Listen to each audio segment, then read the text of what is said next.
he's sitting up nice. Yeah, there. Is that good? Uh-huh. Okay, here we go. Hi, I'm Christina, and my micro-teaching assignment is on concept learning, and the concept we're going to learn about is mammals. And Tony, you can see right here, Tony's part of the video. He's my dog, and he's going to help out, but he's going to also get in the way, which is okay, because that's what dogs do.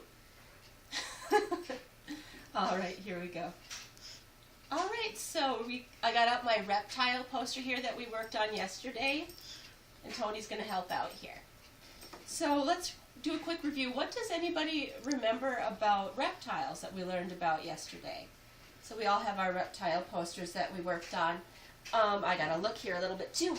So what are some characteristics of reptiles? And do we remember what characteristics means? It means to be attributes that you have, something that makes you you.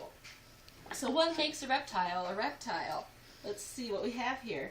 They're cold-blooded, which means they need the temperature around them to keep their temperature even.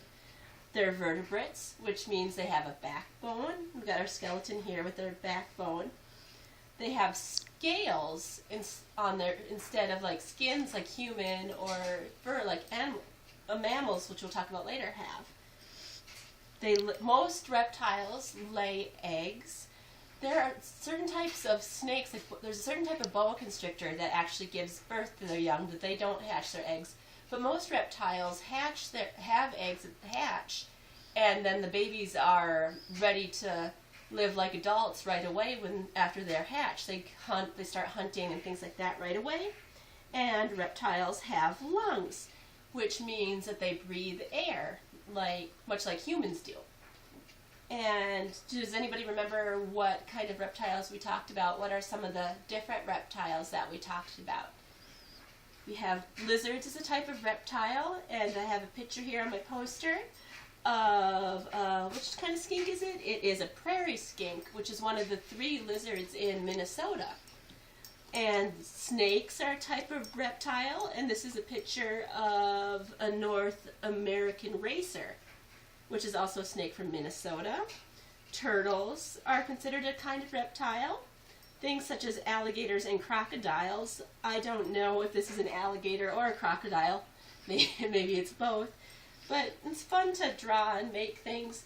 So it doesn't matter if you're a good artist or not, just that you try and have fun with it. So I tried to represent, well, I think it's an alligator because I prefer alligators to crocodiles for some reason. So those are what the reptiles we learned about yesterday. And now today what I want to talk about is mammals. Mammals are another kind of animal that you see every day. You yourself are a mammal. Mammals, what are characteristics of mammals? We can talk about that a little bit. What makes a mammal a mammal? Can you see my poster okay? Mm-hmm. Okay. Yeah, there's... Okay, so mammals are warm-blooded.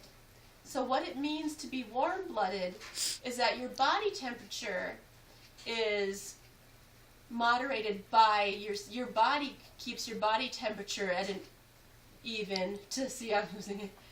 And keeps your body temperature even, where reptiles need the outside temperatures to regulate their body temperature, where our body will make it, if it's too warm, you'll start to sweat to get rid of some of the heat, or you'll heat up when you're cold, so your body takes care of that yourself, or that's mammals' bodies take care of that for themselves, where a reptile needs the temperature around them to be appropriate for them.